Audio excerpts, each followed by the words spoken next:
2007년 7월 23일 미국 코네티컷주 채셔. 이날 오전 9시 50분경 소건밀 드라이브 300번지에서 갑작스러운 굉음이 울려 퍼졌습니다. 갑자기 집안에서 불기둥이 치솟았고 유리창이 산산이 부서지며 파편이 사방으로 튀었습니다. 잠시 후 불길이 치솟는 집 안에서 피로 얼룩진 한 남자가 기어 나왔습니다. 이 남자는 윌리엄 푸티라는 50세 남성이었습니다. 윌리엄은 다친 몸을 이끌고 간신히 이웃집 현관 앞에 도착했지만 안타깝게도 문을 두드릴 힘조차 남아있지 않았습니다.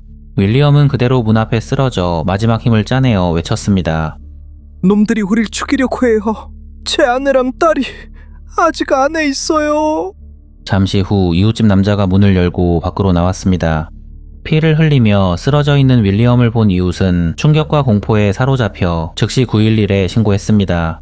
바로 그 순간 거대한 폭발음과 함께 윌리엄의 집이 시뻘건 화염에 완전히 휩싸였습니다. 윌리엄 푸티의 집이 화염에 휩싸이기 7시간 전인 새벽 3시, 모두가 깊이 잠든 시간, 1층 소파에는 이 집의 가장인 윌리엄 푸티가 잠들어 있었고 2층 침실에는 48세 아내 제니퍼 호크 푸티가 잠들어 있었습니다. 그리고 첫째 딸 헤일리와 막내딸 미켈라는 각자의 방에서 평소처럼 잠자리에 들어 있었습니다. 집안은 고요했습니다. 하지만 안타깝게도 당시 푸티 가족은 바로 그 시각 자신들을 향해 다가오고 있는 두 남자의 존재를 전혀 알지 못했습니다. 같은 시간 한 차량이 푸티 가족의 집 근처에 천천히 멈춰 섰고 곧바로 차에서 두 남자가 내렸습니다. 한 명은 26세 조슈아 코미사르 제부스키, 다른 한 명은 44세 스티븐 헤이즈였습니다.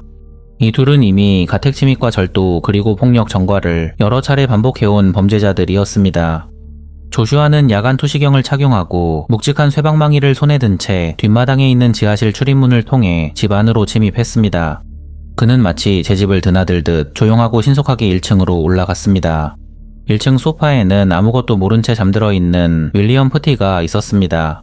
집 안으로 들어온 조슈아는 잠든 윌리엄을 발견하자마자 망설임 없이 쇠방망이를 휘둘렀습니다. 둔탁한 소리가 울려 퍼졌고 윌리엄은 잠에서 깨어날 틈도 없이 아무 소리도 내지 못한 채 쓰러졌습니다. 잠시 후 스티븐 헤이즈도 집 안으로 들어왔습니다. 두 남자는 준비해온 플라스틱 케이블 타이와 밧줄로 윌리엄의 손발을 묶어 소파에 고정시켰습니다. 움직이지 마. 움직이면 쏜다. 그들은 윌리엄의 머리 쪽에 총을 들이대고 위협했습니다. 윌리엄을 제압한 두 남자는 마치 자기 집에 있는 것처럼 부엌을 뒤지고 냉장고를 열어 음식을 꺼내 먹었습니다. 잠시 후 그들은 윌리엄을 지하실로 끌고 내려가 쇠파이프 기둥에 단단히 묶어 두었습니다. 그는 극심한 어지러움을 느꼈지만 정신을 잃지 않기 위해 이를 악물고 버텼습니다. 그의 머릿속에는 어떻게든 가족을 지켜야 한다는 생각뿐이었습니다. 그러나 안타깝게도 당시 윌리엄이 할 수 있는 일은 아무것도 없었습니다. 1층을 장악한 두 남자는 이제 2층으로 향했습니다. 그들은 잠들어 있던 아내 제니퍼와 두 딸 헤일리와 미켈라를 깨웠습니다. 갑작스럽게 들이닥친 낯선 남자들의 등장에 모녀는 공포에 질려 비명을 질렀지만 그들은 흉기로 모녀를 위협하며 조용히 하라고 협박했습니다. 두 남자는 제니퍼의 손발을 침대에 묶어 결박했고 막내 미켈라도 자신의 침대에, 헤일리 역시 자기 방 침대에 묶였습니다. 이렇게 드디어 푸티 가족의 집은 완전히 두 남자의 소나기에 들어가 버렸습니다. 집안을 뒤지던 두 남자는 집에 생각보다 현금이 많지 않다는 사실을 알고 당황했습니다. 그때 그들의 눈에 들어온 것은 제니퍼 명의의 통장이었습니다.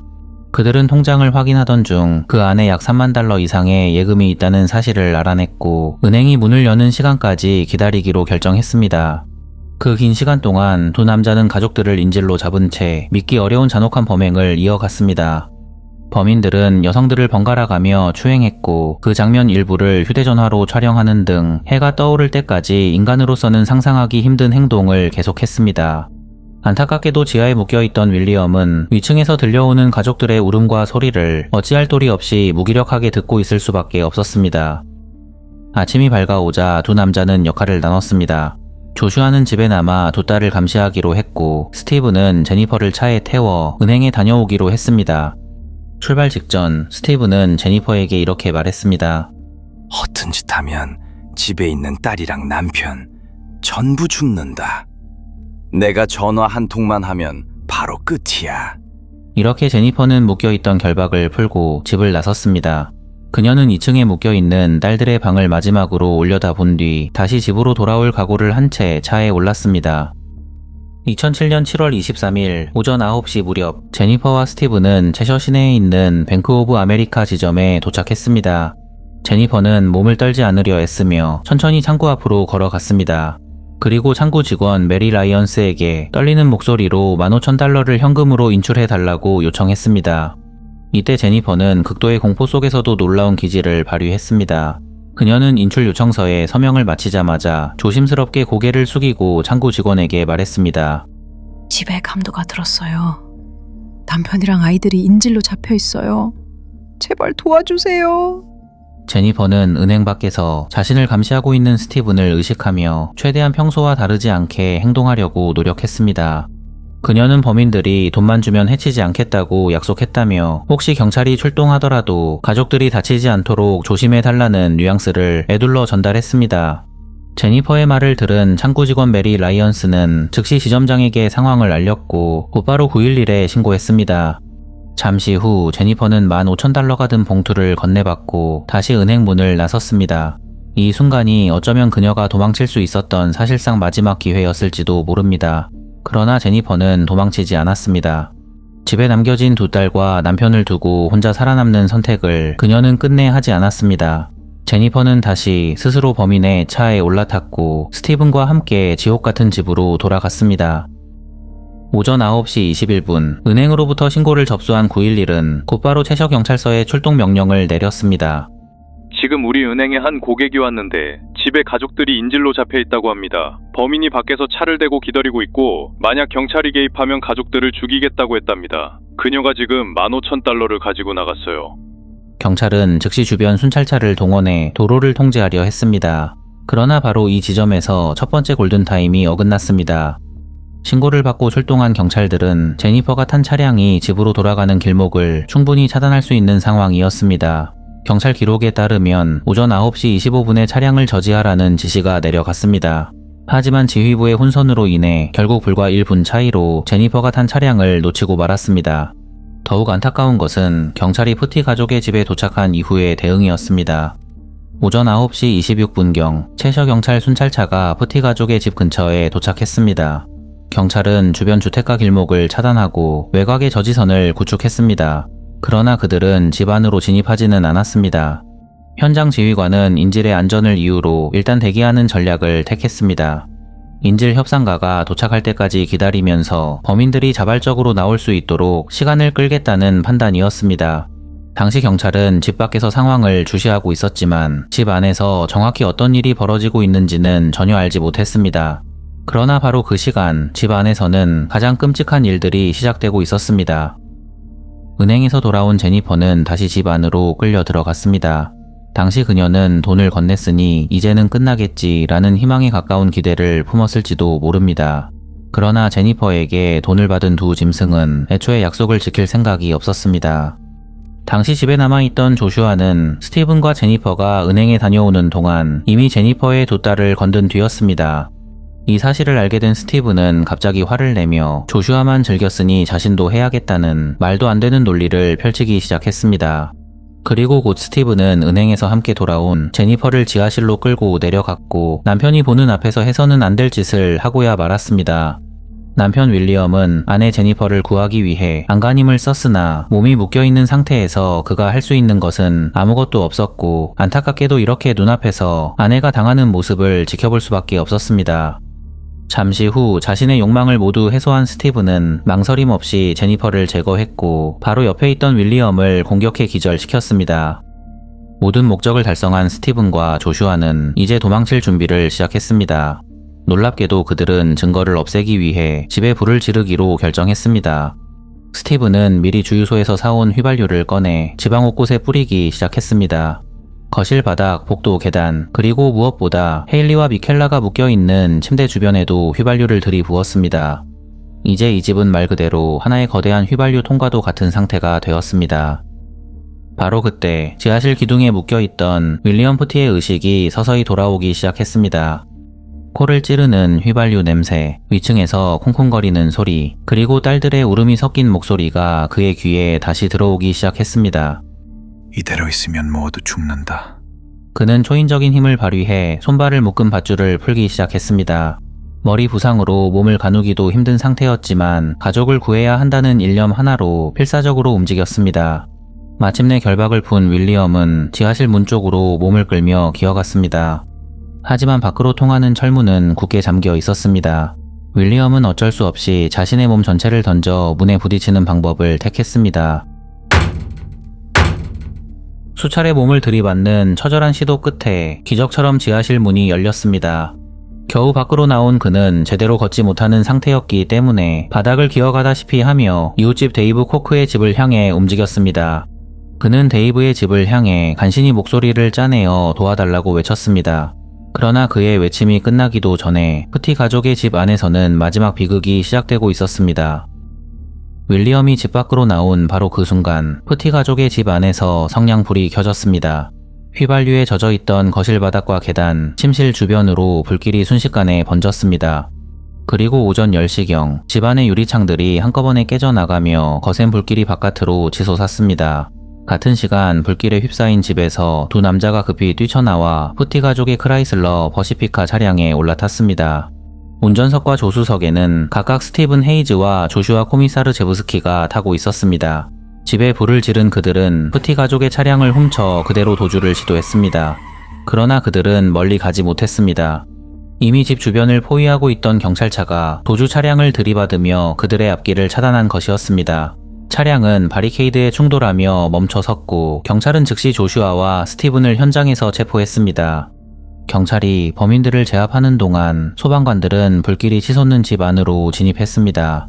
그러나 이미 집 내부는 거대한 화염과 짙은 연기로 가득 차 있는 상태였습니다. 소방관들이 간신히 2층 침실에 도착했을 때 안타깝게도 헤일리는 침대에서 결박을 풀고 탈출을 시도한 흔적을 남긴 채 계단 위에서 숨진 상태로 발견되었습니다. 그리고 동생 미켈라는 여전히 침대에 결박된 채 세상을 떠난 상태로 발견됩니다. 어머니 제니퍼 역시 싸늘한 주검으로 발견되었습니다. 이날 집안에서 살아서 나온 사람은 단 한 명도 없었습니다. 지하실에서 탈출해 이웃집까지 기어나갔던 윌리엄 푸티 한 사람만이 유일한 생존자였습니다. 윌리엄 푸티는 곧바로 병원으로 이송되어 치료를 받았습니다. 그러나 그가 눈을 떴을 때 마주한 것은 육체적인 고통보다 훨씬 더 끔찍한 현실이었습니다. 윌리엄은 살아남았지만 그날 그는 자신의 모든 것을 잃었습니다. 미국에서 가장 살기 좋은 곳이라 불리던 평화로운 마을 채셔, 그곳에서 벌어진 이 참혹한 사건은 미국 전역을 충격과 공포로 몰아넣었습니다. 채셔는 뉴헤이븐 카운티에 위치한 전형적인 미국의 부촌이자 전원 도시였습니다. 그 중심부인 소건밀 드라이브 300번지에는 누가 봐도 모범적이라고 할 만한 푸티 가족이 살고 있었습니다. 남편 윌리엄 푸티는 내분비내과 전문의로 코네티컷 센트럴 병원 산하 조슬린 당뇨센터의 의료 책임자를 맡고 있었습니다. 그는 환자들에게 존경받는 의사이자 동네 교회와 각종 봉사활동에도 열심히 했던 좋은 아빠였습니다. 아내 제니퍼 호크 푸티는 사립기숙학교인 채셔 아카데미의 보건센터의 공동 책임자이자 학교 간호사로 일하고 있었습니다. 제니퍼는 다발성 경화증이라는 난치병을 앓고 있었지만 언제나 밝은 미소를 잃지 않고 아이들을 헌신적으로 돌보는 강인한 어머니였습니다. 이런 푸티 부부에게는 세상 무엇과도 바꿀 수 없는 두 딸이 있었습니다. 첫째 딸 헤일리 푸티, 그녀는 명문 여학교를 졸업하고 아이비리그 명문인 다트머스 대학에 조기 입학을 앞두고 있던 수재였습니다. 헤일리는 학교에서 리더십이 뛰어나고 봉사활동에도 앞장서는 그야말로 미래가 촉망되는 모범생이었습니다. 둘째 딸 미켈라 푸티, 미켈라는 아빠와 함께 정원을 가꾸는 것을 좋아했고 요리 방송을 보며 맛있는 음식을 만들어 가족들에게 대접하는 것을 즐기는 사랑스럽고 애교 많은 막내였습니다. 겉으로 보기에는 어디에서나 볼 수 있을 법한, 그러나 어느 하나 부족함이 없는 전형적인 미국식 행복한 가족, 바로 그들이 이 사건의 피해자였습니다. 사건이 발생하기 전날인 2007년 7월 22일 일요일, 엄마 제니퍼와 둘째 딸 미켈라는 동네 스탑앤샵마트에 장을 보러 갔습니다. 이때까지만 해도 제니퍼와 미켈라는 자신들의 뒤를 몰래 쫓고 있던 검은 그림자의 존재를 전혀 눈치채지 못했습니다. 장을 마치고 집으로 돌아온 그들은 저녁으로 제니퍼가 만든 파스타를 함께 먹으며 즐거운 시간을 보냈습니다. 식사를 마친 뒤 두 딸 헤일리와 미켈라는 거실에서 자신들이 좋아하는 TV 드라마 아미와이브즈를 시청했습니다. 아빠 윌리엄은 하루의 피로를 풀기 위해 1층 소파에 누워 신문을 읽다가 그대로 잠에 들었습니다. 평소 다발성 경화증으로 인해 쉽게 피로를 느끼던 엄마 제니퍼는 조금 일찍 2층 침실로 올라가 휴식을 취했습니다. 밤 11시경 드라마가 끝나자 딸들은 아빠를 깨우지 않기 위해 조용히 뒷정리를 했습니다. 미켈라는 평소처럼 부엌에 있는 고양이들을 위해 작은 보조등을 켜두는 것도 잊지 않았습니다. 그렇게 딸들도 각자의 방으로 올라가 잠자리에 들었고 드디어 푸티 가족의 집에 깊은 적막이 찾아왔습니다. 하지만 그 평화로운 적막은 곧 산산이 깨질 운명이었습니다. 집 밖 어둠 속에서 짐승들의 눈동자가 이 집을 주시하고 있었기 때문입니다. 이날 밤 푸티 가족의 행복을 송두리째 파괴하기 위해 기회를 엿보고 있었던 짐승들은 26세 조슈아 코미사르 제부스키와 44세 스티븐 헤이즈였습니다. 이 두 사람은 사실상 사회로부터 격리되어야 마땅한 갱생 가능성이 거의 없는 위험한 인물들이었습니다. 조슈아 코미사르 제부스키는 겉으로 보기에는 평범해 보였지만 그 내면은 오래전부터 크게 뒤틀려 있었습니다. 그는 부유한 가정에 입양되어 자랐지만 어린 시절부터 엇나가기 시작했습니다. 이미 10대 시절부터 그는 전문적인 가택 침입 절도범으로 악명이 높았습니다. 조슈아는 자신이 뛰어난 야간 침입 능력을 가지고 있다고 믿었습니다.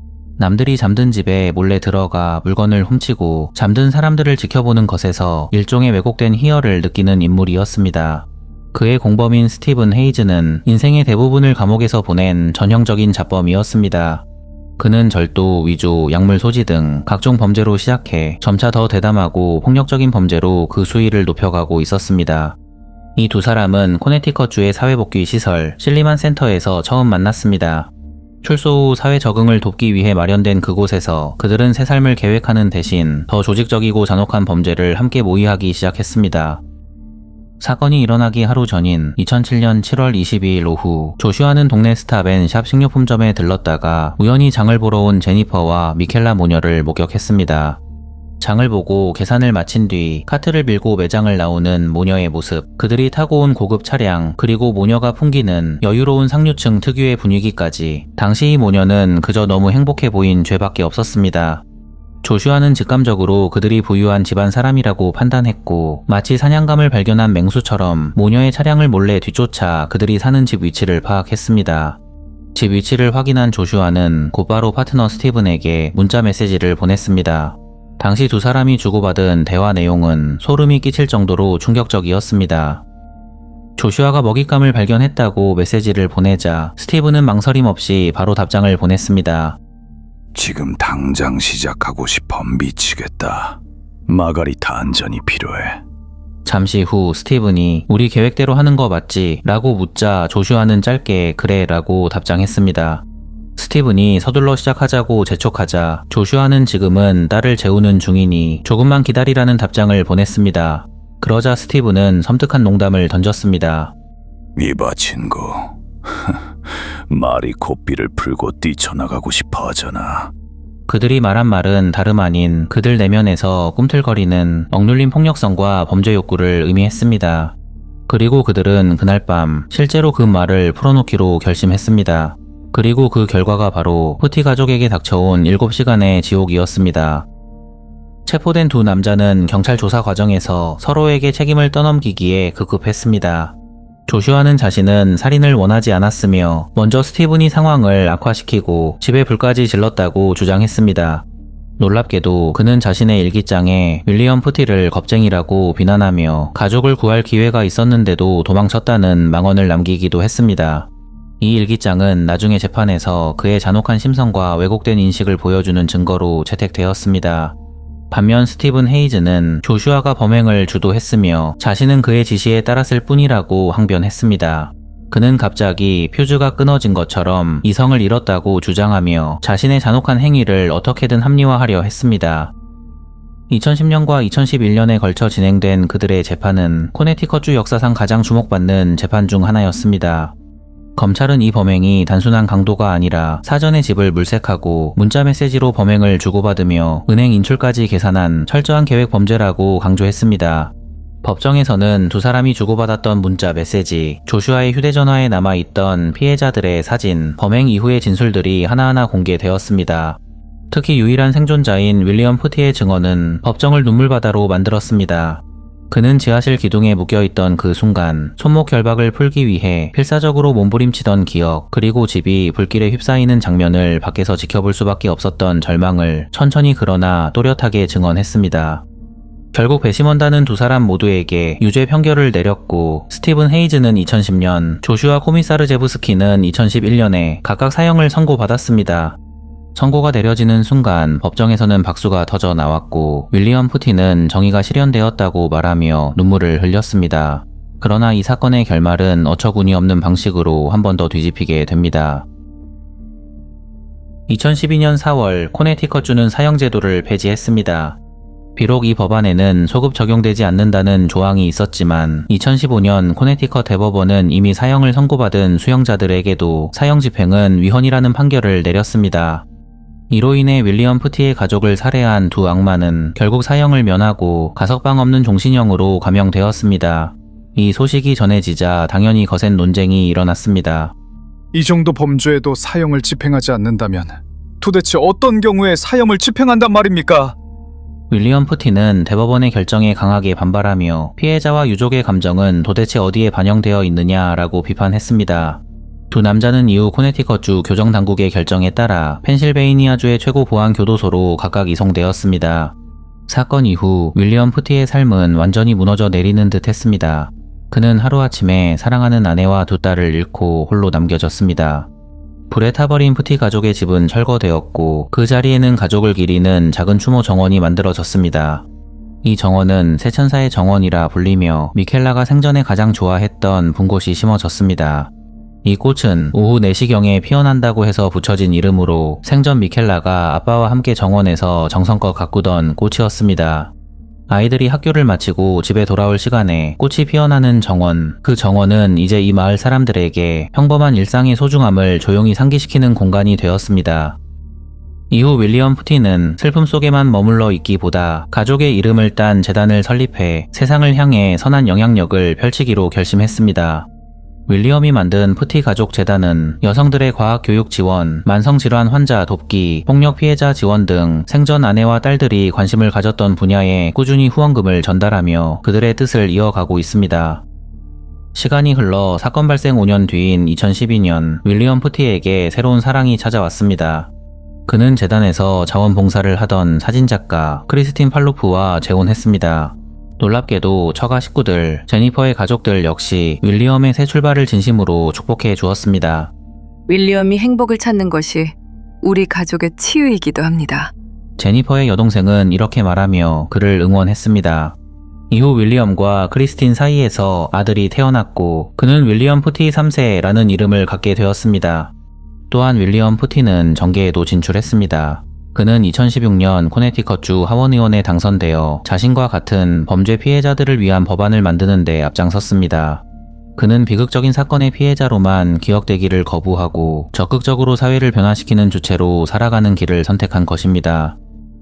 이 사건은 단순히 잔혹한 살인사건을 넘어 미국 사회 전반에 걸쳐 사형제도, 가석방 시스템, 경찰의 대응 방식에 대한 거대한 논쟁을 불러일으킨 사건이었습니다.